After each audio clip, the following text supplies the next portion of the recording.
Hello guys, welcome back to my lecture series. This is my 24th lecture of quantum mechanics. Today we are going to discuss about very crucial topics of quantum mechanics. Before that, let me introduce myself. Myself Rinki Bhoumik, Assistant Professor, Department of Physics, JIS College of Engineering.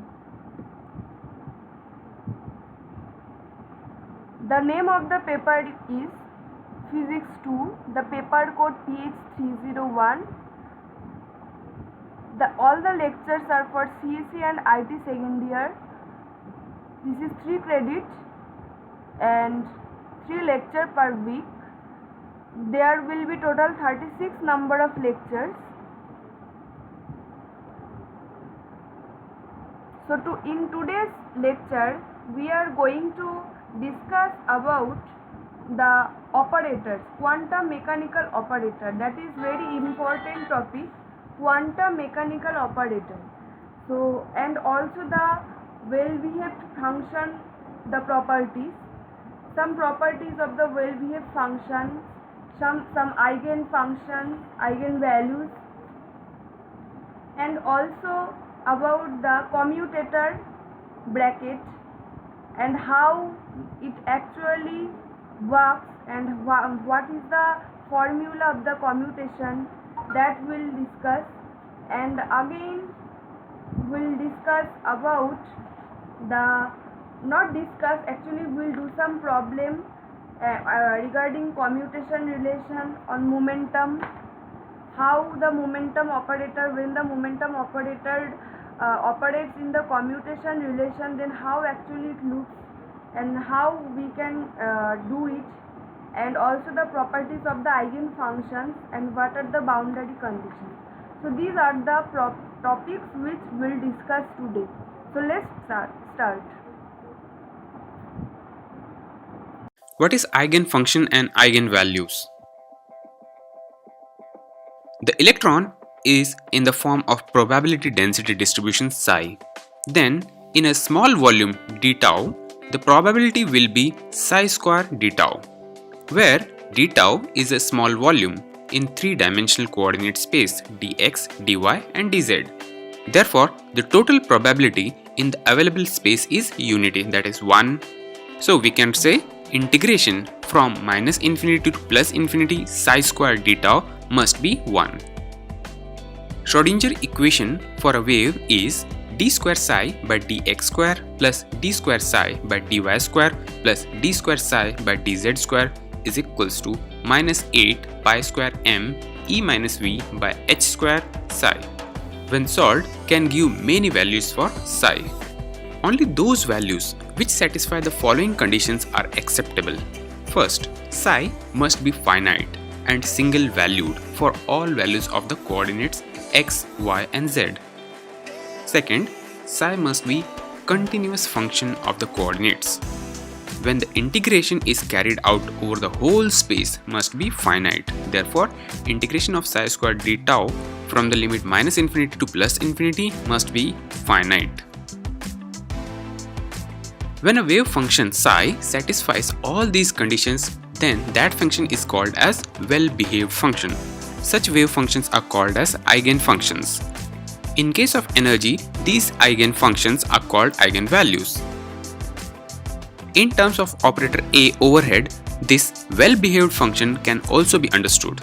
If an operator A overhead operates on a well-behaved function psi to give the same function by multiplying with the constant, then that function psi is called as eigenfunction, and that multiple constant is called as eigenvalue. Let psi be the function and A is a constant multiplying factor.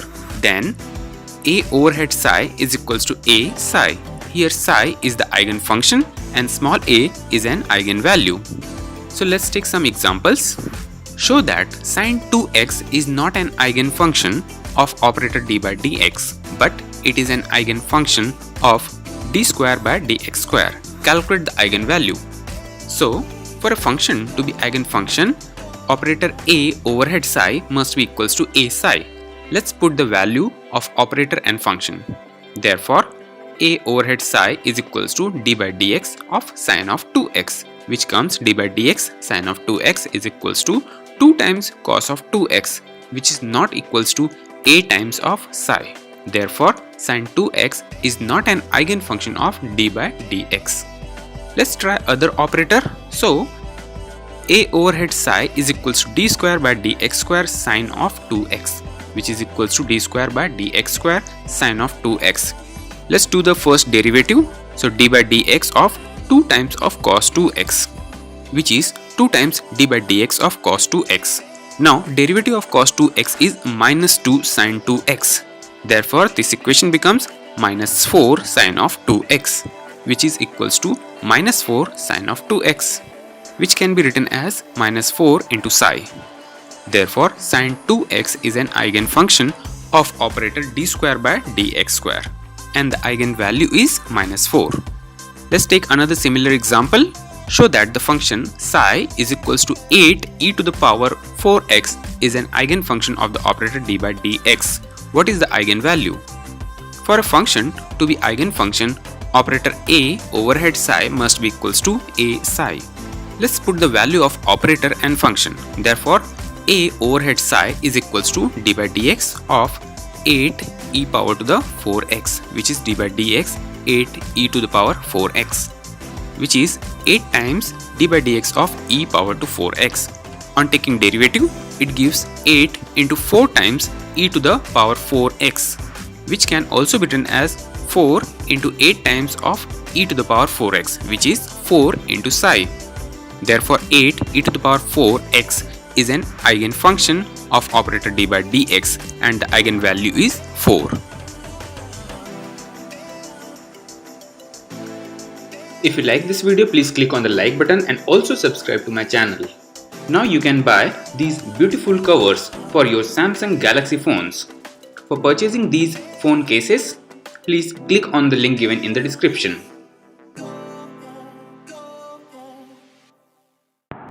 Expectation value.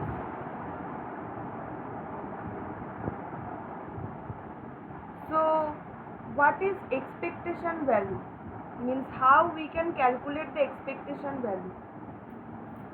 It is nothing but an average of a particular quantity. Okay, an average of a particular quantity, that is called your expectation value. So suppose you have a quantity, a physical quantity position. Now what will be the average or expectation value? X. This is the average or expectation value. Now x equal to, here x equal to, the average or expectation value will be integration over tau. Tau means volume, psi star function of r comma t, x psi of x comma t d tau, where psi star is the conjugate of the wave function, x is the position and psi is the wave function. So this is about the expectation value. Means instead of x there can be momentum, there can be energy, there can be any position vector r, there can be potential energy v, whatever, but the formula will remain same, that is psi star x psi d tau. That will be the expectation value. Now here suppose r is the position vector. So what will be the expectation value? Tau psi star r comma t r psi of r comma t d tau. This will be the expectation value of the position vector r, and this is the position coordinate x. Instead of x there can be y, there can be z. Now we have suppose the potential energy v. So the expectation value v will be equal to tau psi star, here it will be r comma t, v psi of r comma t d tau. because v hat the operator will be equal to v. Okay, next p. What is p? P is the momentum. Now here p will be equal to psi star r comma t p.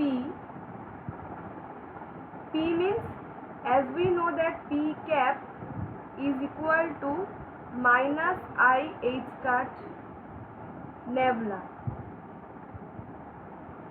So here we have to put it minus I h cut nebula psi r comma t, it will be equal to d tau. This is the formula. Now suppose here instead of nebula, see nebula means this is in 3-dimensional coordinate. Now if it is in 1 dimension, then it is del del x. If it is in 2 dimension, then del del y x plus del del y. If it is in 3 dimension, then it will be nebula. So this is the average of the momentum coordinate. Now here another one is average value of Px is equal to psi star r comma t minus I h cut del psi by del x d tau. Similarly Py equal to psi star r comma t minus I h cut del psi by del y d tau.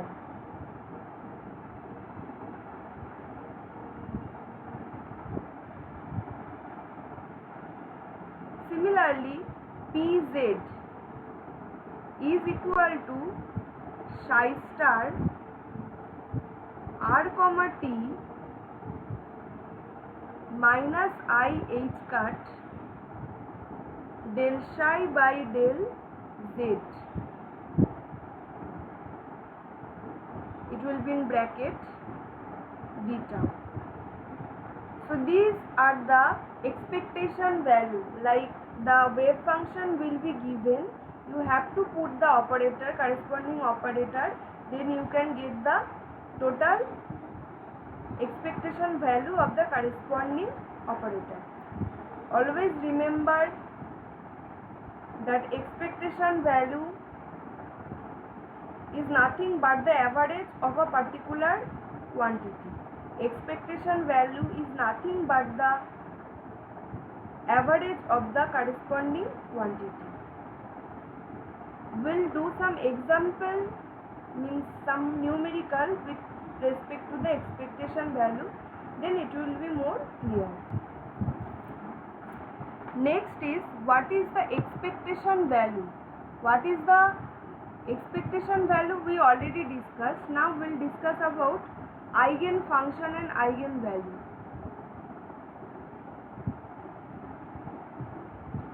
We'll discuss about eigenfunction and eigenvalue.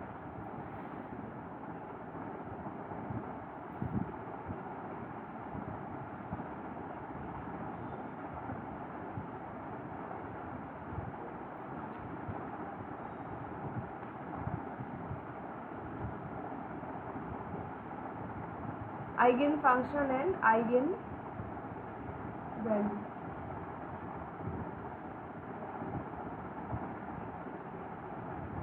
So what is eigenfunction?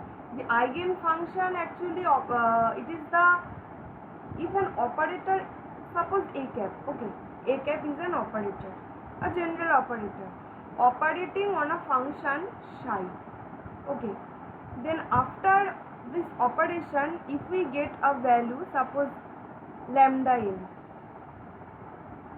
then psi, this is psi n.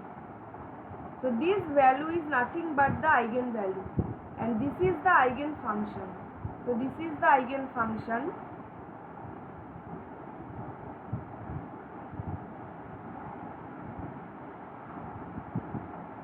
this is the eigenvalue.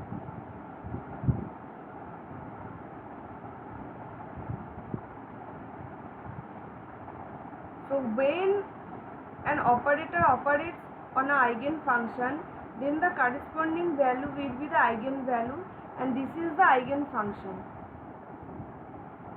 So this is the eigenfunction which when an operator operates on this eigenfunction, then the corresponding value which will get due to the operation, that will be called eigenvalue. There are some properties of these eigenvalues which I will discuss later on.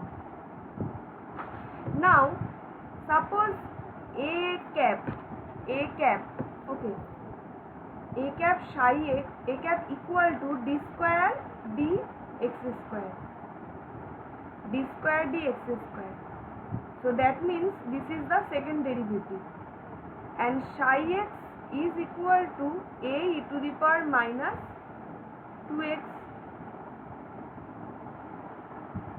So if we do this operation, a cap psi x is equal to d square dx square a e to the power minus 2x is equal to, if we do the second derivative, then we are getting 4 a e to the power minus 2x. So here 4 psi x. Now by this operation, interestingly, after the operation we are getting the same eigenfunction. Means before the operation we had the eigenfunction a to the power minus 2x, and after the operation also we are getting 4 a to the power minus 2x. That means 4 has been multiplied here, but the eigenfunction remains same. If this kind of thing happen in quantum mechanics, then we can say that this is the eigenvalue. Suppose after the operation the eigenfunction changes. If it happens, then it will not be the eigenfunction. So to be the eigenfunction after the operation, the wave function must remain the same, and this is the eigenvalue. 4 is the eigenvalue. The term which will be multiplied with the eigenfunction, that will be called as eigenvalue.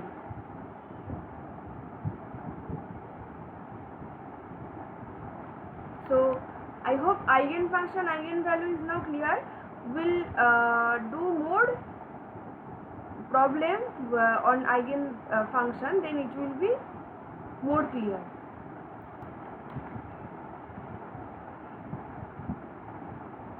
Here psi of x, these are the condition of the well-behaved function.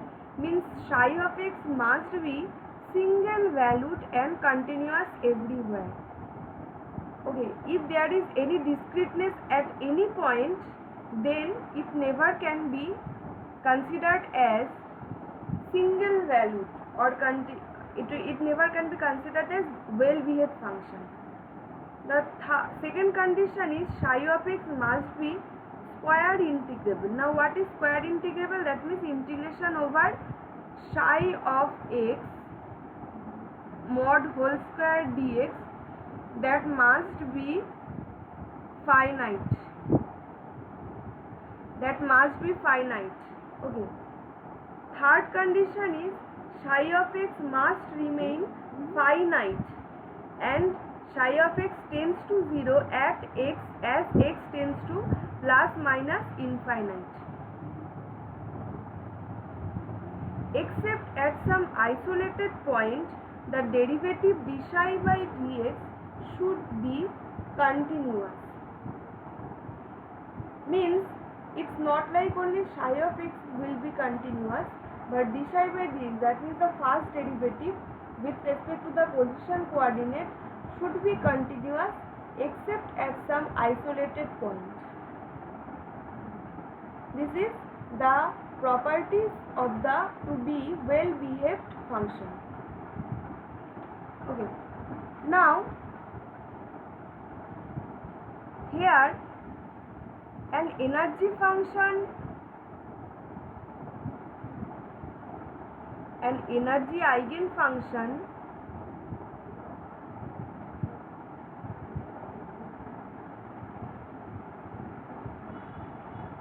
suppose psi of r, if it is equal to u, suppose this is r, okay, psi of r, if this is equal to u function of r e to the power minus I e t by h cut,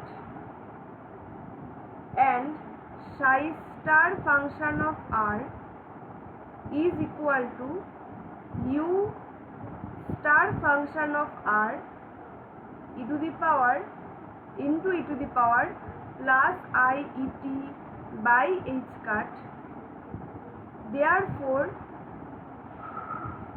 rho is equal to psi star psi is equal to mod of u function of r whole square. So that means which is independent of time. That means this is independent of time, because in my last class already I told that when the probability rho will be independent of time, then it will be called as stationary state. That means this psi will be considered as stationary state, okay, because the probability density rho is independent of time. So here these are the four conditions to be well-behaved function. Psi of x must be single valued and continuous everywhere.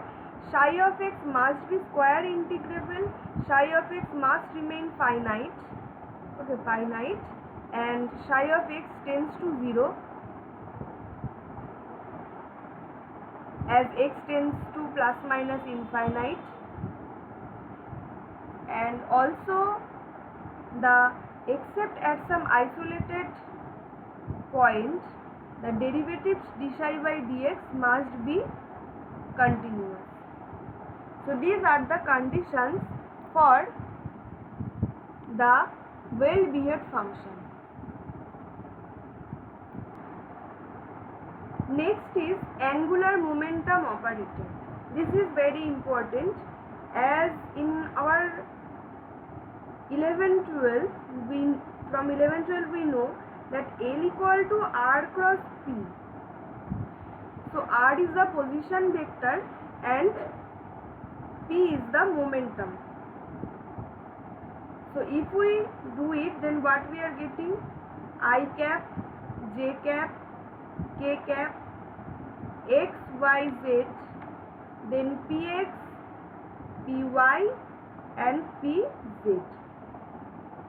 So I cap into the cross product, we know I cap into what we have, I pz minus z py, y pz minus z py plus j cap into z px minus x pz plus k cap into x py minus y px. So this is the total momentum. Now this one we can write as I cap Lx plus j cap Ly plus k cap Lz.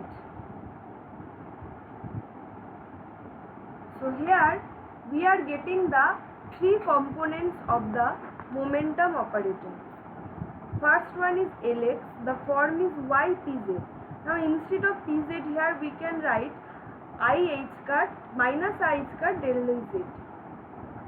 Instead of py we can write minus I h cut del del y. Instead of px, instead of pz we can write minus I h cut del del z. So these are the operators. Now this can be you don't have to derive, but you have to remember. Actually this one we can get Lx by Ly equal to I h cut Lz, all there will be cap. Next Ly cap comma Lz cap is equal to I h cut Lx cap. Next Lz cap comma Lx cap is equal to I h cut Ly cap. This is actually commutator bracket. Then what is commutator bracket? I am just going to discuss later on. But now, right now, you just have to what I am trying to say, that all these you have to remember. Lx cap Ly cap equal to I h cut Lz. Ly cap Lz cap equal to I h cut Lx cap, and Lz cap Lx cap equal to I h cut Ly cap. Okay, so now we are going to discuss about the commutator bracket. Now what is commutator? What is commutator?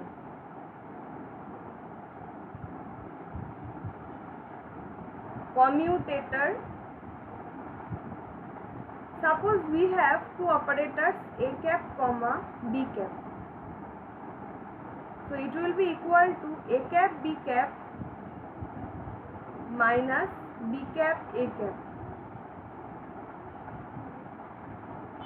Okay, this is the basic formula, this is universal truth. Okay, a cap b cap equal to a cap comma b cap is equal to a cap b cap minus b cap a cap.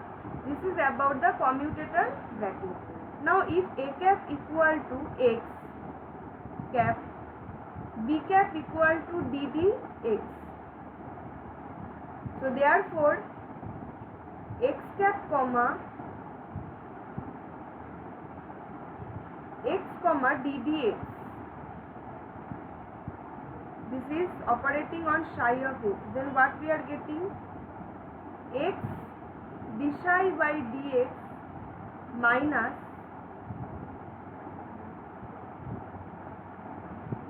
minus what we will get? ddx of x psi. So is equal to x d psi by dx minus x d psi by dx minus psi of x. So if you do it, then finally you are getting minus psi of x. That means x comma ddx psi of x.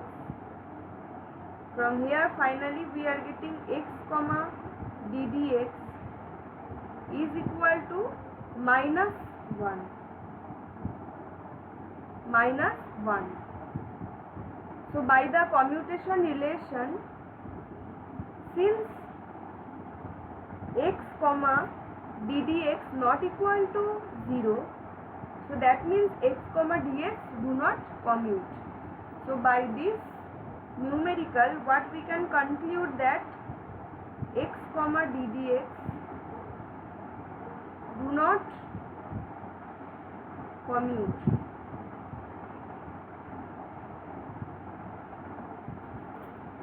X comma ddx do not commute. So if two operator commutes, itself, then if two operators do not commute, then it is not possible to measure the variables, okay, associated with them. Now the condition of commutator bracket is a cap b cap is equal to 0. If it is equal to 0, that means they do commute to each other. If a cap comma b cap not equal to 0, then they do not commute to each other. So this is about the commutation relation. Now next we are going to discuss about the Hermitian operator. I am not going to getting into that in details because that is not actually in your syllabus, but I am just giving you the introduction of the Hermitian operator.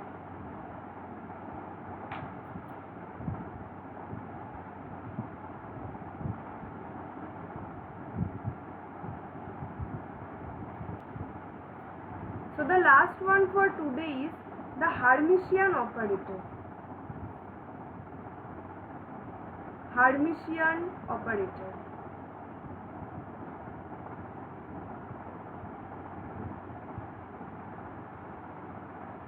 Integration over psi 1 star a cap psi 2 d tau is equal to if a cap psi 1 star, it will be whole star, okay, psi 2 d tau. So if psi 1 and psi 2 are two eigenfunctions of a hat and psi 1 obviously start the complex number, if it satisfy a hat satisfy the condition, this equation, then we can say that this is the Hermitian operator. Psi 1 star a cap psi 2 d tau is equal to a cap psi 1 star psi 2 d tau. I am not going in details, but I am just showing you the condition of the Hermitian operator. If psi 1 star a cap psi 2 is equal to a cap psi 1 a whole star psi 2 d tau, then it is called Hermitian operator. So today these are the topics which we discussed. You must do the practice, and after that if you have any query, then please feel free to ask.